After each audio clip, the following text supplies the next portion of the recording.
नमस्कार साथियों, आज मैं छात्रवृत्ति कैसे स्वीकृत की जाती है उसके बारे में वीडियो लेके आया हूँ।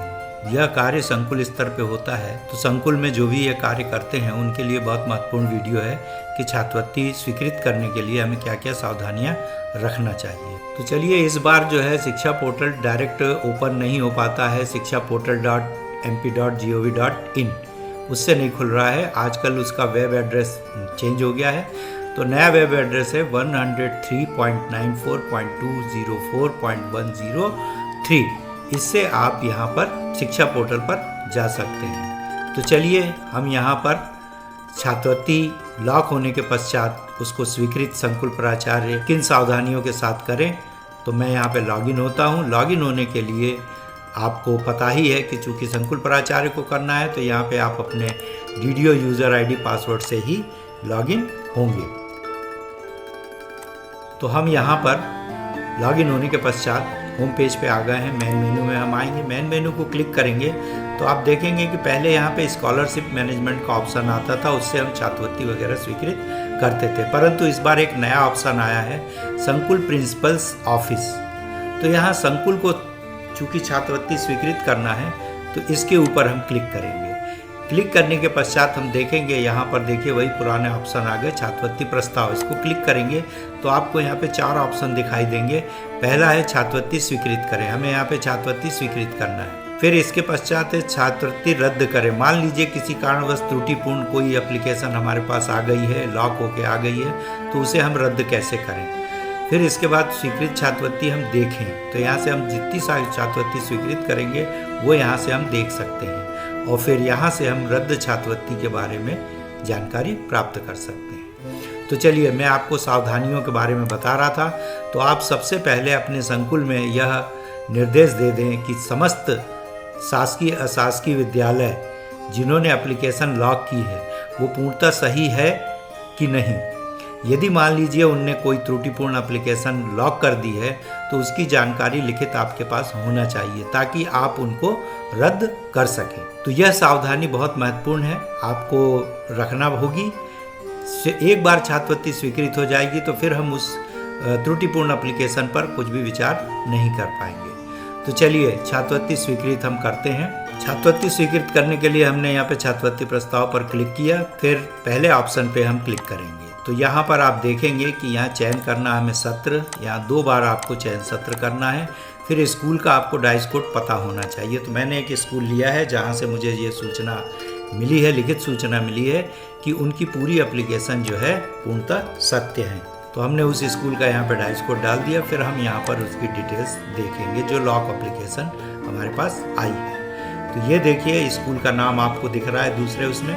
फिर उसके बाद में समग्र आईडी दिख रही है, फिर बच्चों के नाम दिख रहे हैं, जेंडर दिख रहा है, कैटेगरी दिख रही है, बीपीएल धारक हैं या नहीं, हॉस्टल में रहते हैं या नहीं, फादर का नाम दिख रहा है, फादर का ऑक्यूपेशन दिख रहा है, लास्ट ईयर परसेंटेज दिख रहा है, डिसेबिलिटी टाइप यहाँ पर यदि कोई बच्चा निःशक्त है तो उसकी जानकारी यहाँ पे आपको दिखेगी। फिर क्लास दिखेगी, फिर उसके बाद में IFSC कोड और अकाउंट नंबर भी दिखेगा। इसके पश्चात आपको यहाँ पे स्कीम दिखेगी कि पात्र है या नहीं है।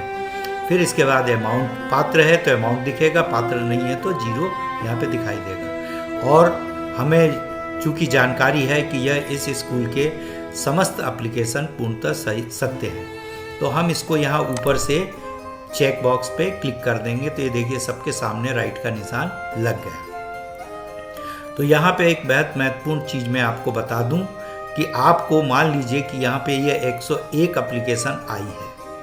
अब 101 एप्लीकेशन में यहाँ पर हमारी पूर्णतः सही है, तो हम इसको क्या करेंगे, स्वीकृत करेंगे। तो यहाँ कैप्चा हमें डालना पड़ेगा। कैप्चा डालने के पश्चात हम sanction scholarship payment to students, यहाँ पर हम स्टूडेंट की स्कॉलरशिप स्वीकृत करेंगे ताकि उनके खातों में राशि आ सके। तो चलिए, हमने ये क्लिक कर दिया। क्लिक करने के पश्चात आप देखेंगे कि आपके सामने आ गया कि आपके द्वारा सफलतापूर्वक छात्रवृत्ति स्वीकृत कर दी गई है। चलिए, ये तो उन एप्लीकेशंस की बात हमने की जो पूर्णतः सत्य है। मान लीजिए कि कोई एप्लीकेशन हमारे पास त्रुटिपूर्ण है, तो उसको हमें क्या करना है। तो चलिए मैं बताता हूँ। त्रुटिपूर्ण एप्लीकेशनों को रद्द करने के लिए हम यहाँ फिर से छात्रवृत्ति प्रस्ताव पर आते हैं और यहाँ देखिए छात्रवृत्ति रद्द करें। तो ये रद्द करना है तो इसको हम क्लिक करेंगे। क्लिक करने के पश्चात आप देखेंगे यहाँ पे सत्र उसने मांगा है, फिर स्कूल का डाइस कोड मांगा है। डाइस कोड मांगने के बाद में यहाँ पे देखिए यदि आपको क्लास की जानकारी है तो आप क्लास यहाँ पे ले सकते हैं, और यदि आपको कैटेगरी पता है तो यहाँ से कैटेगरी का सिलेक्शन कर सकते हैं। तो वो डायरेक्ट वे सारे बच्चे यहाँ पे आपको दिखाई देंगे। चूँकि मुझे उसकी कैटेगरी और क्लास मान लीजिए कि नहीं पता है, तो हम यहाँ पर view stop scholarship payment of student in a school हम यहाँ पे क्लिक करेंगे। तो देखिए इस स्कूल में हमें यहाँ पे सारी एप्लीकेशंस आ गई और हमें बताया गया कि इसमें तीसरे नंबर का जो छात्रा है इसकी एप्लीकेशन गलत आ गई है। तो इसके लिए हमें यहाँ पे देखिए आपको समग्र आईडी, नाम, father's name, amount, IFSC, account, deduction कोई नहीं है, स्टाफ सैंक्शन यहाँ पे लिखा हुआ है। तो यहाँ पे हम तीसरी एप्लीकेशन हमारे पास में है कि महिमा ठाकुर जो है इसकी एप्लीकेशन त्रुटिपूर्ण है। तो यहाँ से हम इसको राइट का निशान लगा देंगे चेक बॉक्स पे, और इसके पश्चात हम यहाँ पर सिलेक्ट करेंगे। सिलेक्ट करने के लिए आपके पास में यहाँ 5 ऑप्शन है कि छात्र के बैंक अकाउंट को संशोधित करना है, या फिर छात्र की उपस्थिति 75% से कम है, या फिर छात्र की प्रोफाइल को अध्यात्मित किया जाना है, उसकी छात्रवृत्ति की गणना पुनः की जानी है। मान लीजिए कि गलती से उसकी छात्रवृत्ति 0 हो गई है और आपको संतुष्टि नहीं है, तो आप यहाँ पर रिक्वेस्ट संकुल प्राचार्य से करके और यहाँ पे संकुल प्राचार्य इसको सिलेक्ट करके इस एप्लीकेशन को रिजेक्ट कर सकते हैं। मान लीजिए कि कोई एप्लीकेशन जो है छात्र की मृत्यु हो चुकी है या छात्र चालत आ गई, इसमें से आप अप्रोप्रिएट कोई भी ऑप्शन सेलेक्ट कर लेंगे। तो यहाँ मान लीजिए मैंने ये सिलेक्ट कर लिया। फिर इसके बाद में आपको यहाँ पर रिमार्क में आप लिख दीजिए ओके, या आप जो भी लिखना चाहें तो वो यहाँ पे आप लिख सकते हैं। लिखने के पश्चात आपको जितनी भी एप्लीकेशन त्रुटिपूर्ण है उसको यहाँ पे इसी प्रकार से चेक करके फिर ऑप्शन चुन के और फिर रिमार्क डाल के आपको सबसे नीचे आना है। सबसे नीचे आने के पश्चात आपको यहाँ पे कैप्चा डालना है।